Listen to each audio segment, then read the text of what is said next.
अभी हम chapter 12 atom पढ़ाने जा रहे हैं और इस एटम में सबसे पहले हम आपको ये बताना चाहेंगे कि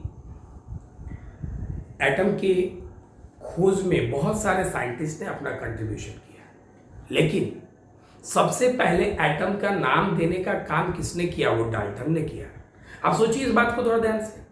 डाल्टन ही वो पहला वैसा साइंटिस्ट था जिन्होंने बताया कि each and every substance is made up of very small particles known as atom.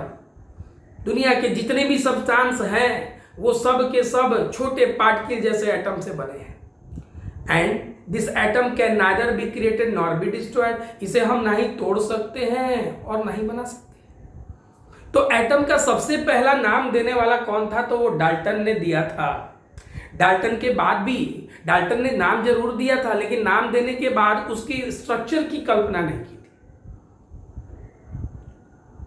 Real structure की कल्पना नहीं की थी, जिसका स्ट्रक्चर के लिए बहुत सारे साइंटिस्ट ने अपना अपना स्टेप वाइज कंट्रीब्यूशन दिया। और वो स्टेप वाइज कंट्रीब्यूशन क्या है उसके बारे में हम लोग इस चैप्टर में पढ़ेंगे। तो खैर, अभी एक चीज थोड़ा सा ध्यान देंगे। तो अभी उस समय पढ़ने के बाद तुरंत थॉमसन है। थॉमसन ने एटम में बताया कि एटम में कुछ नेगेटिव चार्ज पार्टिकल होता है जिसको उन्होंने इलेक्ट्रॉन नाम दे दिया। उसी समय बैक्वेरल ने न्यूक्लियस का बिहेवियर रेडियो एक्टिविटी करके बताया। तो कहने का मतलब न्यूक्लियस बताया, इलेक्ट्रॉन बताया, लेकिन अभी भी उसका जो है स्ट्रक्चर नहीं आया। तो उस स्ट्रक्चर के बारे में अब यहां से जो है एक्सपेरिमेंट चलने लगा और बहुत सारे एक्सपेरिमेंट धीरे धीरे हुए। लेकिन सबसे पहले अब स्ट्रक्चर में कंट्रीब्यूशन किसने किया? तो साइंटिस्ट जे थॉमसन ने किया। थॉमसन ने किया।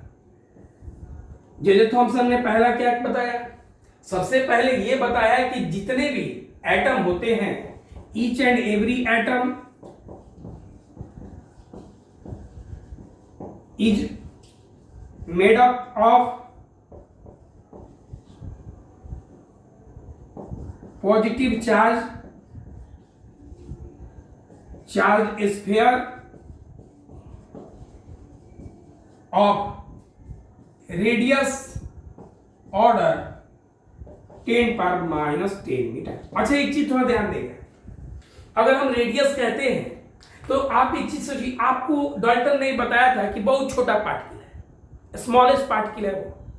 तो जब वो स्मॉलेस्ट पार्टिकल है, सबसे छोटा पार्टिकल है, अगर हम इस स्मॉलेस्ट पार्टिकल की बात करते हैं तो ये बहुत छोटा है। उसका रेडियस सोचिए बहुत छोटा होगा। जब उसका रेडियस बहुत छोटा है तो आप ये चीज थोड़ा सा ध्यान दीजिए। जब उसका रेडियस बहुत छोटा है, अरे भाई, तो रेडियस और डायमीटर में क्या अंतर होगा? उसके कोई अंतर नहीं होगा। मतलब ये लगभग इसके बराबर है। मतलब कि कोई इसको चाहे तो डायमीटर भी लिख सकता है 10⁻⁻10। तो रेडियस और डायमीटर ना कह के कोई एटॉमिक साइज भी बोल देता है, साइज ऑफ एटम।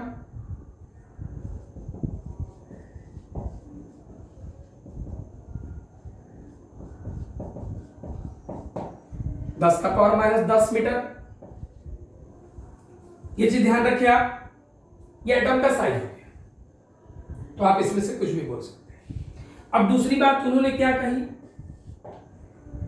पहला बात उन्होंने कहा कि सारे एटम जो है वो पॉजिटिवली चार्ज स्फीयर से बने हैं, जिसके साइज कहिए, डायमीटर कहिए, चाहे रेडियस कहिए, तीनों लगभग बराबर है, क्योंकि ये बहुत छोटा पार्टिकल है, 10⁻⁻10 मीटर। उन्होंने ये कहा। दूसरा उन्होंने क्या कहा?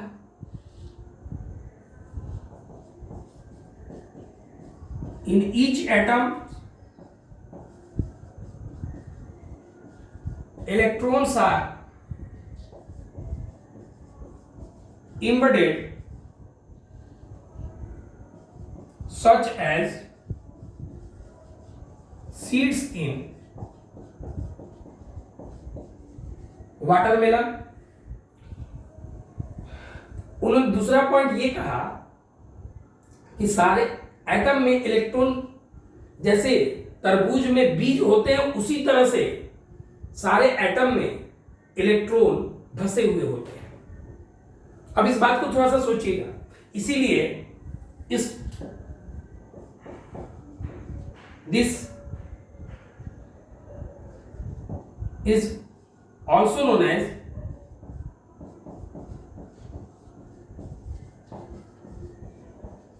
प्लम पॉडिंग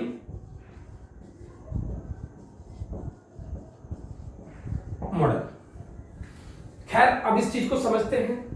थॉमसन ने क्या कहा कि जितने भी एटम है सारे के सारे एटम जो है पॉजिटिवली चार्ज स्फीयर है, मतलब वो पॉजिटिव से बना है। गोला गोला केवल किनारे को नहीं कहते हैं, ऐसा नहीं कहिएगा कि गोला तो सर किनारे ही। अरे भाई, गोला बॉल होता है, बॉल, अरे ऐसे ऐसे तो खाली सर्किल होता है। ये होता है स्फीयर, मतलब ये पॉजिटिव चार्ज स्फीयर है, मतलब इसमें हर जगह पॉजिटिव है। जैसे तरबूज में जो लाल वाला होता है वो पॉजिटिव हो के लिए सोचा गया है। जैसे तरबूज, मेरी बात समझिए थोड़ा ध्यान से, तो ये पॉजिटिव चार्ज स्फीयर है, मतलब गोला में पॉजिटिव चार्ज, गोला जो है वो पॉजिटिव चार्ज का है। और इसमें निगेटिव चार्ज जो इलेक्ट्रॉन है वैसे प्रेजेंट है जैसे तरबूज में बीज होता है, कहीं कहीं इलेक्ट्रॉन मतलब निगेटिव। आप इलेक्ट्रॉन लिखिए चाहे निगेटिव लिखिए, माइनस।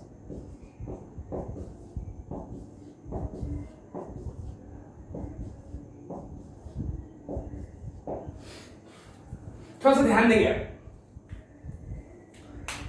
इन्होंने ये कहा कि जितने भी एटम हैं वो सारे के सारे पॉजिटिव चार्ज स्फीयर्स हैं, वो पॉजिटिव चार्ज स्फीयर है। और उसमें इलेक्ट्रॉन जो है तरबूज में बीज की तरह है। अब बात को थोड़ा सा ध्यान देंगे, तरबूज में बीज की तरह है, इलेक्ट्रॉन जो है तरबूज में बीज की तरह है, निगेटिव जो है तरबूज में बीज की तरह है इसमें। अब ये चीज आप थोड़ा सा ध्यान देंगे कि इन्होंने ये कहा कि जो पॉजिटिव है, अब तरबूज में जो लाल वाला होता है उसको पॉजिटिव की तरह समझिएगा। तो उन्होंने ये कहा कि इलेक्ट्रॉन जो है बीज की तरह है उसमें। तो अब ये चीज समझिएगा कि उन्होंने जो ये बताया इस स्ट्रक्चर में इन्होंने बताया कि तरबूज में जो लाल जिस तरह से फैला होता है उसी तरह से पॉजिटिव फैला होता है। और लाल वाला आप जानते हैं कि सभी जगह एक समान रूप से फैला होता है, यूनिफॉर्मली डिस्ट्रीब्यूटेड होता है। बात समझिए तो ध्यान से। थॉमसन ने ये कहा कि, मेरी बात समझे थोड़ा ध्यान से, थॉमसन ने ये कहा कि जो लाल तरबूज में जो लाल वाला भाग है उस तरह से पॉजिटिव चार्ज है। तो लाल वाला भाग जैसे कहने का मतलब है कि यूनिफॉर्मली हर जगह एक समान रूप से फैला है, उसी का मतलब उसी तरह से उन्होंने ये कहा है कि पॉजिटिव चार्ज भी यूनिफॉर्मली डिस्ट्रीब्यूटेड है, हर जगह एक समान रूप से डिस्ट्रीब्यूटेड है, मतलब हर जगह एक यूनिफॉर्म डिस्ट्रीब्यूशन है पॉजिटिव चार्ज का। जैसे लाल यूनिफॉर्मली, तरबूज में जो लाल होता है वो यूनिफॉर्मली डिस्ट्रीब्यूटेड होता है, उसी तरह से पॉजिटिव चार्ज के बारे में भी उन्होंने कहा है कि वो यूनिफॉर्मली डिस्ट्रीब्यूटेड है, हर जगह वो एक समान रूप से फैला हुआ है। लेकिन आप जानते हैं क्या पॉजिटिव जो है हर जगह फैला हुआ है कि एटम के सेंटर मतलब न्यूक्लियस में होता है। आपको ये मालूम है, एटम के न्यूक्लियस में पॉजिटिव चार्ज होता है, ये सेंटर में पॉजिटिव चार्ज होता है। ये इन्होंने गलत कहा है कि एटम में पॉजिटिव चार्ज जो है यूनिफॉर्मली डिस्ट्रीब्यूटेड है, जैसे कि तरबूज में लाल वाला भाग डिस्ट्रीब्यूटेड है एक समान रूप से, और प्लस जो है उसी तरह से हर जगह फैला हुआ है। ये गलत है।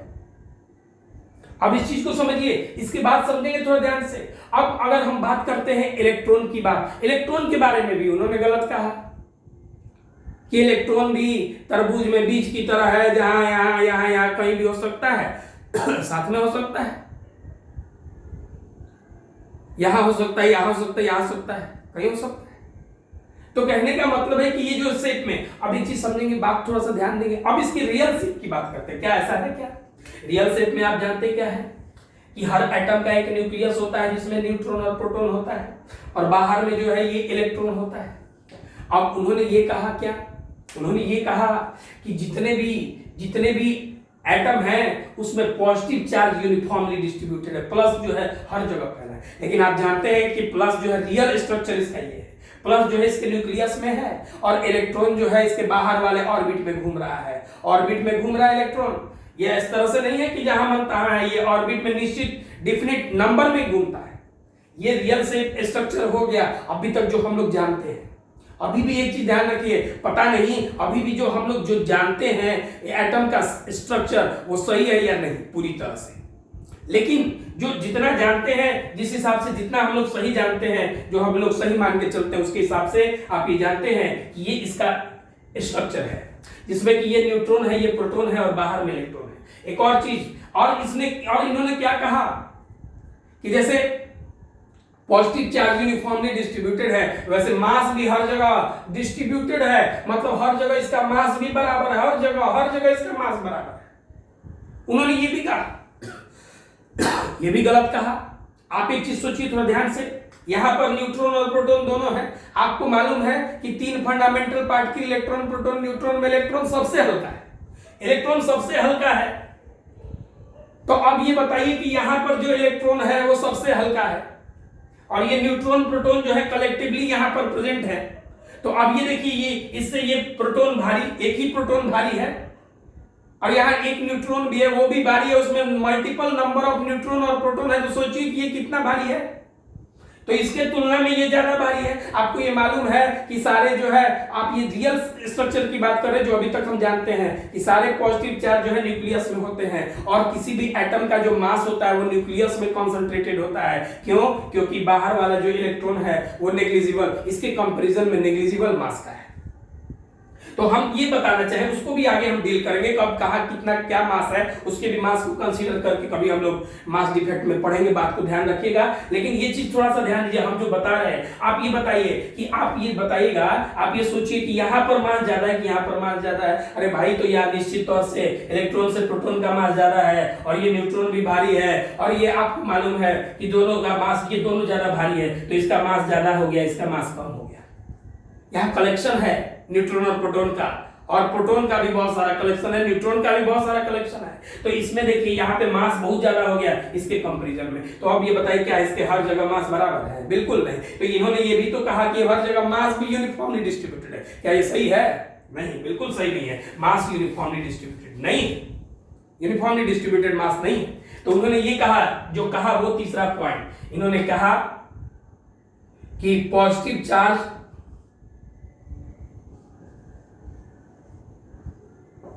and mass of atom are uniformly distributed, जो बिल्कुल गलत है।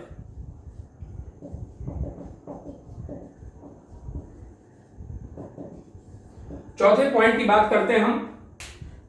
चौथे पॉइंट में इन्होंने इलेक्ट्रॉन का जगह, प्रोटॉन का जगह सही, नेगेटिव और पॉजिटिव का सही जगह नहीं दिया। अब इसके बाद हम लोग बात करें, इन्होंने ये कहा जरूर कि नंबर ऑफ पॉजिटिव और नंबर ऑफ नेगेटिव बराबर होते हैं। वो कैसे? ये तो उस समय भी कोई भी बता सकता था। कैसे बता सकता था? ये आप नेगेटिव फील्ड बना दो, एक पॉजिटिव फील्ड बना दो और यहां से एटम को आप भेज दो ऐसे, तो अगर इधर और इधर कहीं नहीं जाता है इसका और सीधे निकल जाता है। नेगेटिव की ओर मुड़ता तो पॉजिटिव बिहेवियर होता, पॉजिटिव की ओर मुड़ता तो नेगेटिव बिहेवियर होता, सीधे निकल गया, न्यूट्रल है। तो उन्होंने ये देख के बता दिया कि एटम न्यूट्रल है। न्यूट्रल कब होगा? कि जब पॉजिटिव और नेगेटिव दोनों नंबर बराबर होंगे। तो उन्होंने चौथा पॉइंट बताया कि number of positive charge is same as of number of negative charge, that is atoms are neutral. Atom जो है वो न्यूट्रल है। एक चीज ध्यान देंगे आप,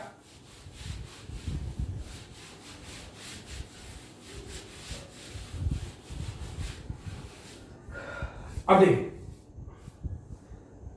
इसके बाद ये जो आपको ये पता चला, इसके बाद आपने क्या जाना, आपको ये मालूम चला।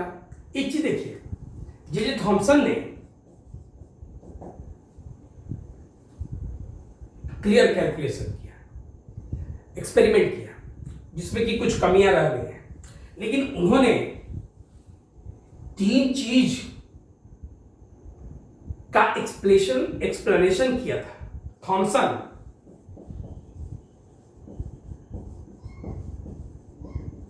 Explains clearly the following phenomena. Thomson ने 3 चीज एक्सप्लेन किया था, और वो कौन कौन?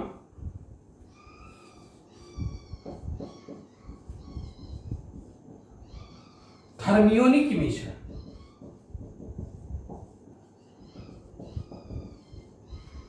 इसको उन्होंने, दूसरा फोटो इलेक्ट्रिक इफेक्ट, और तीसरा उन्होंने एक्सप्लेन किया था आयोनाइजेशन। ये 3 चीजों को उन्होंने एक्सप्लेन किया था, ये बात को ध्यान रखें। एक चीज और हम बता दें, कमी की बात तो आप जानते हैं कि इसमें ना प्लस सही है ना माइनस सही है, तो इसका मतलब इसका स्टेबिलिटी सही नहीं, इसका स्ट्रक्चर सही नहीं है। तो अब इसमें थोड़ा सा एक चीज, थोड़ा सा आखिर उसकी भी तो कल्पना करें हम कि कैसे, क्या गलत है क्या सही है, ये चीज की कल्पना करेंगे हम। तो सबसे पहला एक चीज हम आपको बताना इसमें ये चाहेंगे कि आप इधर देखिए कि पहले उन्होंने क्या किया। पहले लिमिटेशन की बात करते हैं, इसकी लिमिटेशन क्या है? पहला point,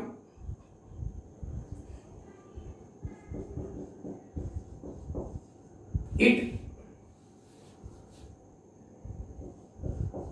does not obeys the, it does not obeys the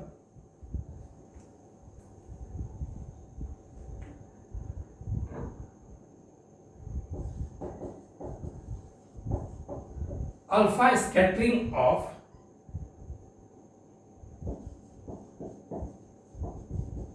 Rutherford experiment. मतलब ये जो है रदरफोर्ड एक्सपेरिमेंट के अल्फा स्कैटरिंग को ओबे नहीं करता। कैसे नहीं करेगा, बात समझिए। रदरफोर्ड ने ये कहा था कि केवल अल्फा पार्टिकल को जब आप बम्बार्ड करते हैं, अल्फा मतलब प्लस को, हीलियम आयन को अल्फा पार्टिकल कहते हैं, He2 प्लस को आप अल्फा कहते हैं। हीलियम आयन को कोई कह सकता है, हीलियम न्यूक्लियस को कह सकता है, अल्फा पार्टिकल हम इसी को कहते हैं, He2 प्लस को, मतलब ये न्यूक्लियस है।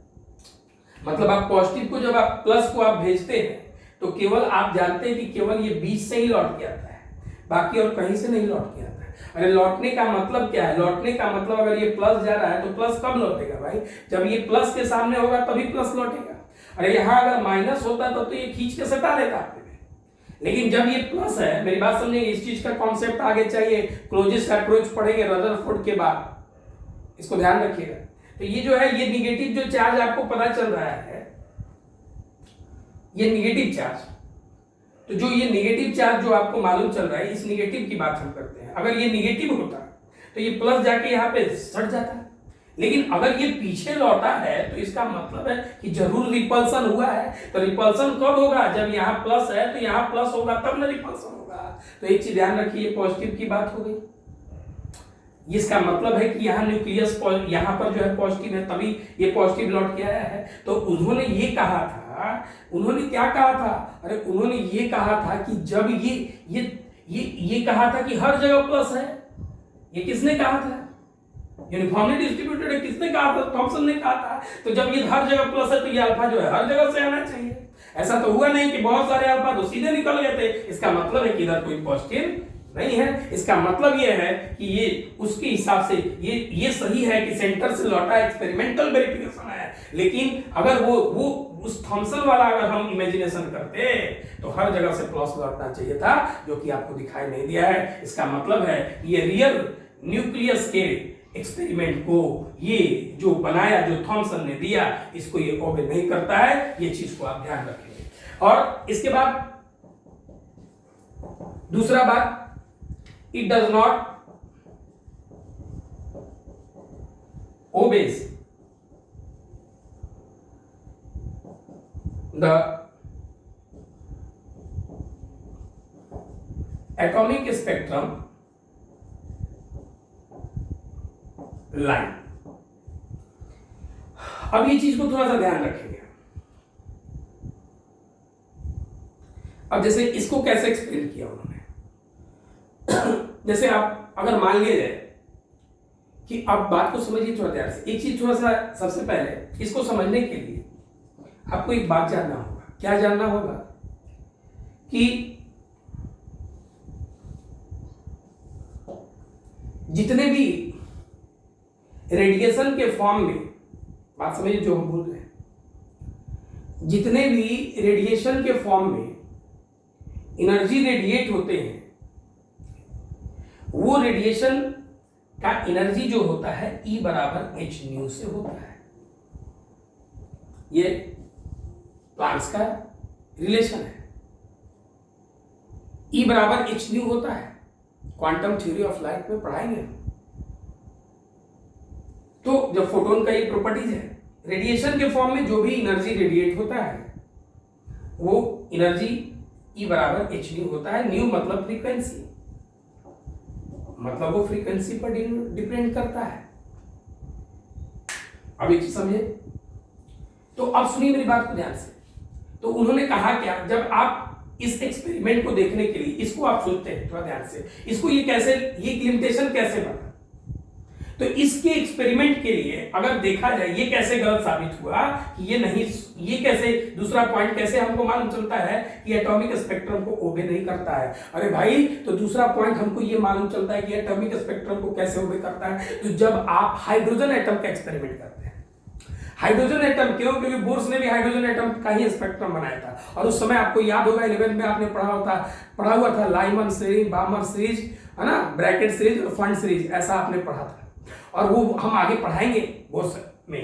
तो लेकिन ये चीज देखिए, वो उन्होंने बताया था क्या कि एक चीज देखिए, तो रेडिएशन के फॉर्म में जो एनर्जी निकलेगा वो अभी हमने बताया वो फ्रीक्वेंसी पर डिपेंड करता है। तो अब इधर सुनिए बात को ध्यान से। तो जब आप इस एक्सपेरिमेंट के अकॉर्डिंग आप हाइड्रोजन को, मेरी बात समझेंगे थोड़ा ध्यान से, हाइड्रोजन को जब आप एनर्जी प्रोवाइड करते हैं, तो इन्होंने कहा था कि जब आप हाइड्रोजन को एनर्जी प्रोवाइड करते हैं तो उसका जो इलेक्ट्रॉन होगा वो उस एनर्जी को, वो इस एनर्जी को, मेरी बात समझेंगे, एब्जॉर्ब करेगा, और एब्जॉर्ब करके ये अपने मीन पोजीशन के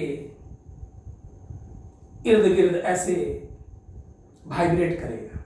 तो इसके वाइब्रेशन का एक फ्रीक्वेंसी हुआ, और जो फ्रीक्वेंसी हुआ इसके वाइब्रेशन का, और वो रेडिएशन से एनर्जी गेन कर रहा है और ये वाइब्रेट कर रहा है, वाइब्रेशन से इसका जो एनर्जी जो है बाहर जो है रेडिएट करेगा।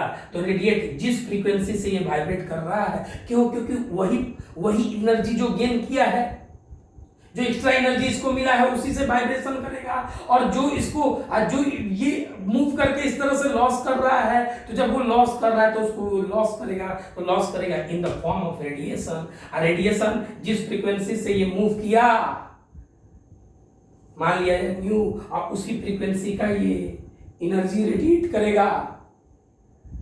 तो इसका मतलब है कि इसका फ्रीक्वेंसी कांस्टेंट हो गया, और जब ये फ्रीक्वेंसी कांस्टेंट हो गया तो इसका मतलब है कि ये एक ही टाइप का एनर्जी रिलीज कर रहा है, एक ही टाइप का एनर्जी रिलीज कर रहा है। इसका मतलब ये है एक ही लाइन का फॉर्मेशन होना चाहिए, लेकिन यहाँ पर एक से अधिक लाइन मिलते हैं, बहुत सारे लाइन मिलते हैं। इसका मतलब है कि ये एटॉमिक रियल में बहुत सारे लाइन मिलते हैं। इसका मतलब ये है कि ये जो है इस स्पेक्ट्रम को, हाइड्रोजन के स्पेक्ट्रम को ये फॉलो नहीं किया। इसका मतलब है कि हाइड्रोजन स्पेक्ट्रम को ये ओबे नहीं कर पाता है, ये इसका लिमिटेशन है। इसका मतलब आप कह सकते हैं कि इसका जो है स्ट्रक्चर, क्लियर स्ट्रक्चर नहीं मिल रहा है। It does not give the real structure of atom.